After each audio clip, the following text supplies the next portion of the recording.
আসসালামু আলাইকুম। আমন্ত্রণ জানাচ্ছি আমার দেশ মিড ডে নিউজে। সঙ্গে আছে আমি হুমায়রা নাওচিন। শুরুতেই জানাবো সংবাদ শিরোনাম। জুলাই জাতীয় সম্মেলনে যোগ দিয়ে প্রধানমন্ত্রী বললেন, প্রতিশোধ নয়, ঐক্যবদ্ধভাবে দেশকে এগিয়ে নিতে হবে। জুলাই আন্দোলনকে কটাক্ষ, শাওন সহ ৩ জনের বিরুদ্ধে থানায় অভিযোগ। আওয়ামী লীগের দাফন হয়ে গেছে দিল্লিতে, বললেন স্বরাষ্ট্রমন্ত্রী।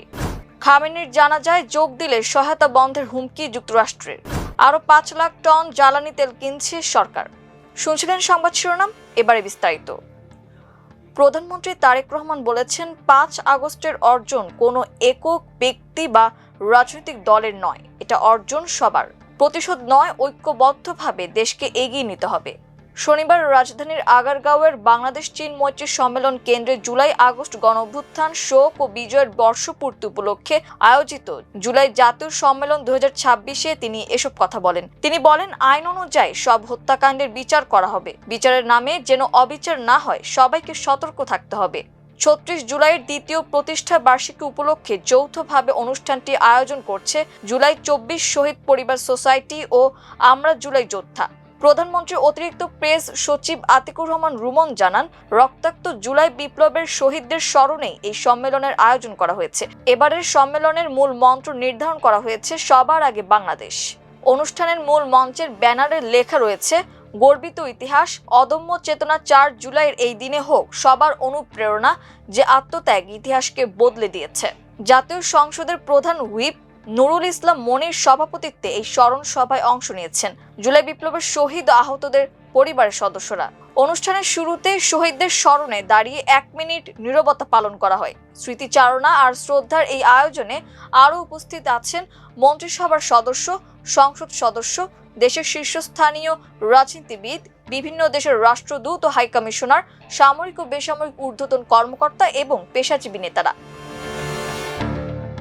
জুলাই আন্দোলনকে কটাক্ষ করে বক্তব্য দেওয়ার অভিযোগে মেহের আফরোজ শাহন, চিত্রনায়িকা মাহিয়া মাহি ও শান্তা ফারজানা নামে এক নারীর বিরুদ্ধে শাহবাগ থানায় অভিযোগ দায়ের করা হয়েছে।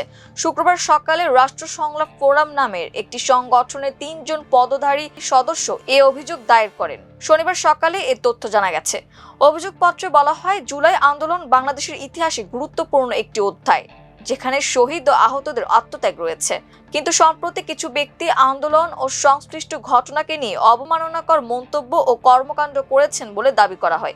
অভিযোগে উল্লেখ করা হয়, শান্তা ফারজানা নামে একজন ব্যক্তি সামাজিক যোগাযোগ মাধ্যমে জুলাই স্মৃতিস্তম্ভে জুতা নিক্ষেপ বা আঘাত করার একটি ভিডিও প্রকাশ করেছেন, যা জনমনে ক্ষোভ সৃষ্টি করেছে বলে দাবি করা হয়। এছাড়া মেহের আফরোজ শাওনের বিরুদ্ধে অভিযোগে বলা হয়, তিনি সামাজিক যোগাযোগ মাধ্যমে দেওয়া কিছু ভিডিও বার্তায় জুলাই আন্দোলনকে পরিকল্পিত বা সাজানো ঘটনা হিসেবে উপস্থাপন করেছেন। ছাত্র জনতার গণঅভ্যুত্থানের মধ্য দিয়ে আওয়ামী লীগের রাজনৈতিক মৃত্যু হয়েছে, দাফন হয়ে গেছে দিল্লিতে। শনিবার রাজধানীর আগারগাঁওয়ের বাংলাদেশ চীন মৈত্রী সম্মেলন কেন্দ্রে জুলাই আগস্ট গণঅভ্যুত্থান, শোক ও বিজয়ের বর্ষপূর্তি উপলক্ষে আয়োজিত জুলাই জাতীয় সম্মেলন 2026-এ তিনি এসব কথা বলেন। জুলাই বিপ্লবের স্বপ্নকে বাস্তবের রূপ দিতে দেশের জনগণকে ঐক্যবদ্ধ থাকার আহ্বান জানিয়েছেন স্বরাষ্ট্রমন্ত্রী সালাউদ্দিন আহমদ। একই সঙ্গে জুলাই চেতনা নিয়ে ব্যবসা না করার আহ্বান জানান তিনি। স্বরাষ্ট্রমন্ত্রী বলেন, জুলাইয়ের স্বপ্ন ও চেতনাকে ধারণ করে আমাদের সামনের দিকে এগিয়ে যেতে হবে। এই চেতনা বাস্তবায়নের মাধ্যমে দেশ কাঙ্ক্ষিত লক্ষ্যে পৌঁছাবে। জুলাই চেতনা নিয়ে কোনো ধরনের ব্যবসায়িক বা রাজনৈতিক ফায়দা না তোলার আহ্বান জানিয়ে তিনি বলেন, জুলাই চেতনা নিয়ে ব্যবসা কাম্য নয়। কোনো চেতনারই ব্যবসা ভালো কিছু বয়ে আনে না। তাই এই চেতনাকে রাজনীতির ঊর্ধ্বে রেখে দেশের কল্যাণে কাজে লাগাতে হবে। পতিত স্বৈরাচারের ষড়যন্ত্রের বিষয়ে সতর্ক করে সালাউদ্দিন আহমদ বলেন, বিদেশে বসে গণতান্ত্রিক সরকারের বিরুদ্ধে নানামুখী ষড়যন্ত্র করছে পতিত স্বৈরাচার। তারা দেশের স্থিতিশীলতা নষ্ট করতে মরিয়া। শিগগিরই রাজনৈতিক দল হিসেবে আওয়ামী লীগকে বিচারের কাঠগড়ায় দাঁড় করানো হবে। আইন অনুযায়ী বিচার নিশ্চিত করা হবে। সম্মেলনে জুলাই আন্দোলনের গুরুত্ব এবং বর্তমান সরকারের লক্ষ্য ও উদ্দেশ্য নিয়ে আলোচনা করা হয়। এ সময় বক্তারা দেশের গণতান্ত্রিক ধারাকে সমুন্নত রাখতে সবাইকে সজাগ থাকার আহ্বান জানান। ইরানের রাজধানী তেহরানে আয়োজিত দেশটির প্রয়াত সর্বোচ্চ নেতা আয়াতুল্লাহ আলী খামেনির জানাজা ও দাফনের অনুষ্ঠানে বিভিন্ন দেশকে অংশ না নিতে ব্যাপক চাপ প্রয়োগ করেছে যুক্তরাষ্ট্র। একটি সংশ্লিষ্ট সূত্রের বরাতে এক প্রতিবেদনে এ তথ্য জানিয়েছে ইরানের সংবাদ সংস্থা তাসনিম। গতকাল শুক্রবার তাসনিমকে দেওয়া বক্তব্যে ওই জ্যেষ্ঠ সূত্র জানান, গত 5 দিনে যুক্তরাষ্ট্রের শীর্ষ পর্যায়ের কর্মকর্তারা বিভিন্ন দেশকে খামেনির প্রতি শ্রদ্ধা জানাতে তেহরানে না যাওয়ার জন্য একটি সমন্বিত কূটনৈতিক প্রচারণা চালান।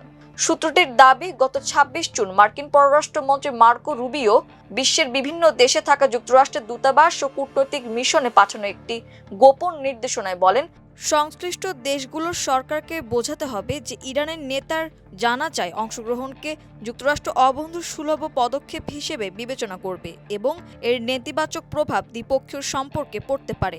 নাম প্রকাশে অনিচ্ছুক 2 আরব কূটনীতিকের বরাত দিয়ে প্রতিবেদনে বলা হয়, মার্কো রুবিও অন্তত 5টি আরব দেশের পররাষ্ট্র মন্ত্রীদের সঙ্গে ব্যক্তিগতভাবে এ বিষয়টি নিয়ে আলোচনা করেছেন। এছাড়া আফ্রিকার বিভিন্ন দেশে নিযুক্ত মার্কিন রাষ্ট্রদূতরাও সংশ্লিষ্ট দেশগুলোকে সতর্ক করে বলেন, তারা যদি শেষকৃত্যে অংশ নেয় তাহলে যুক্তরাষ্ট্রের উন্নয়ন সহায়তা কমিয়ে দেওয়া হতে পারে। প্রতিবেদনে আরও দাবি করা হয়, উত্তর আফ্রিকার একটি গুরুত্বপূর্ণ দেশ যুক্তরাষ্ট্রের সঙ্গে সম্পর্কের সম্ভাব্য প্রভাবের আশঙ্কায় শেষকৃত্যে তাদের প্রতিনিধিত্বের স্তর কমিয়ে দেয়।